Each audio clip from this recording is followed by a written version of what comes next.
नमस्कार मित्रों। आते जाते आसपास कई ऐसी घटनाएं दिख जाती हैं जो सोचने पर मजबूर करती हैं, और वहीं कहीं से कोई कहानी, कोई कविता जन्म लेती है। एक लघु कथा, अंधा व्यापार, आपके लिए लेकर आई हूँ।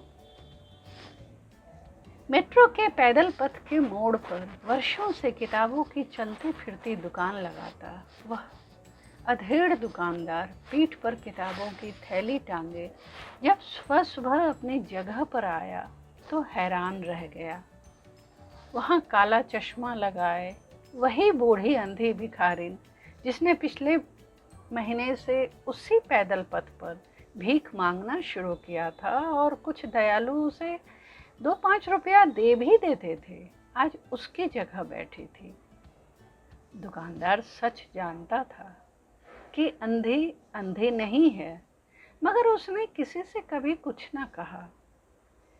एक अंधा भिखारी उससे भी बहुत पहले से, कई वर्षों से अपने नियत स्थान पर सिर झुकाए बैठा रहता था, किसी से कुछ कहता ना था। लोग अपने आप पैसे दे दिया करते।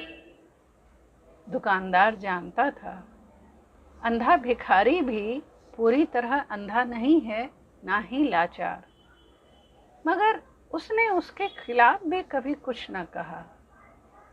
उसके बगल से जरा दूरी पर पिछले कुछ महीनों से मोजे बेचने वाले, खिलौने बेचने वाले और एक विधवा ने रोजगार के लिए अपनी अपनी दुकान लगाई। वे सभी श्रम की कमाई खाते, आपस में सुख दुख बतियाते रहते। पिछले महीने एक लंगड़े और इस अंधे ने भीख मांगने का धंधा शुरू किया। किसी ने उन्हें नहीं टोका, उस अंधे भिखारी ने भी नहीं। हाल के दिनों में उन भिखारियों ने नई रणनीति तय की। अब वे आपस में अपनी जगह बदलने लगे, उनकी कमाई बढ़ने लगी।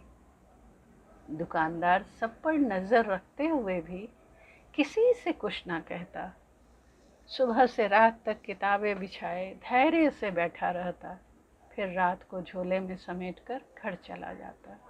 मगर आज अपनी जगह उसे बैठा देखकर उससे रहा न गया, तो प्रेम पूर्वक समझाया, अम्मा कहीं और जाकर बैठो, यहाँ मैं दुकान लगाता हूँ।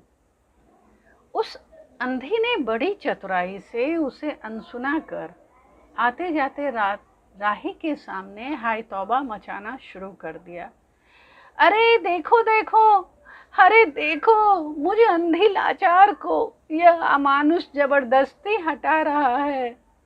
कोई तो सुनो, कोई तो बचाओ। वह दुकानदार कुछ समझता इससे पहले ही आते जाते कुछ राहगीर दुकानदार पर चढ़ बैठे। एक ने उसका थैला छीन लिया और सीढ़ी से नीचे फेंकते हुए धमकाया, फिर कभी माई को तंग किया तो। दुकानदार कभी अपनी रोजी रोटी का सामान, किताबों के थैले को देखता, कभी कनखियों से मुस्कुराती बूढ़ी अम्मा को। वह सोचता हुआ सीढ़ी उतरता चला। काले चश्मे के पीछे का सच एक बार फिर आंख वालों को अंधा बना गया। धन्यवाद मित्रों, मुझे आपकी प्रतिक्रिया का इंतज़ार रहेगा। तब तक के लिए शुभ विदा।